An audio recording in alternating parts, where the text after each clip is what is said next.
Gypsy चालक प्रमोद गायधणे हे शनिवारी सकाळी सफारीसाठी तयारी करत होते. तयारी करताना शर्ट घातल्यावर त्यांना शर्टाच्या आत काहीतरी वळवळ जाणवली. चॅनलवरती नवीन असाल तर मराठी न्यूजला जरूर सबस्क्राईब करा. त्यांना वाटले शर्टाच्या आत काहीतरी दोरी किंवा अन्य काही फसले असावे. मात्र त्यांनी बघितले असता तिथं मोठा साप त्यांना दिसला. साप दिसताच गायधणे यांची बोबडी वळली. त्यांनी कशी तरी हिम्मत केली व सापाला बाहेर काढण्याचा प्रयत्न केला. मात्र साप काही केल्या बाहेर निघत नव्हता. त्याचवेळी दुर्दैवानं तिथं स्वर्णा चक्रवर्ती हे सरपटणाऱ्या प्राण्यांचे तज्ज्ञ जवळच उभे होते. यावेळी त्यांना बोलवण्यात आले. त्यांनी बघितले असता साप होता.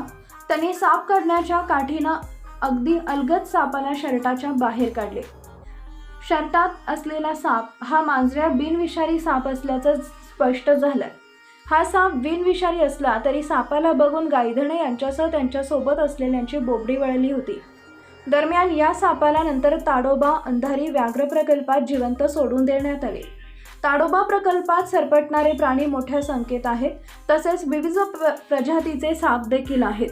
विषारी व बिनविषारी असे दोन्ही साप या प्रकल्पात आहेत. ताडोबात येणाऱ्या पर्यटकांना वाघ, बिबट्यासह अनेक सरपटणारे प्राणी दिसतात. ताडोबाच्या तलावात देखील मोठ्या संख्येने मगरी आहेत. त्याचेही दर्शन पर्यटकांना होत असते. ताडोबा प्रकल्पात 3 महिन्यांसाठी बंद राहणार असला तरी ताडोबात येणाऱ्या पर्यटकांनी वाघ, बिबट्यासोबतच सापांपासून देखील स्वतःचं रक्षण करावे. ताडोबा प्रकल्प 30 सप्टेंबरपर्यंत बंद राहणार आहे. 1 ऑक्टोबर रोजी पर्यटकांच्या सेवेत हा प्रकल्प सुरू करण्यात येणार.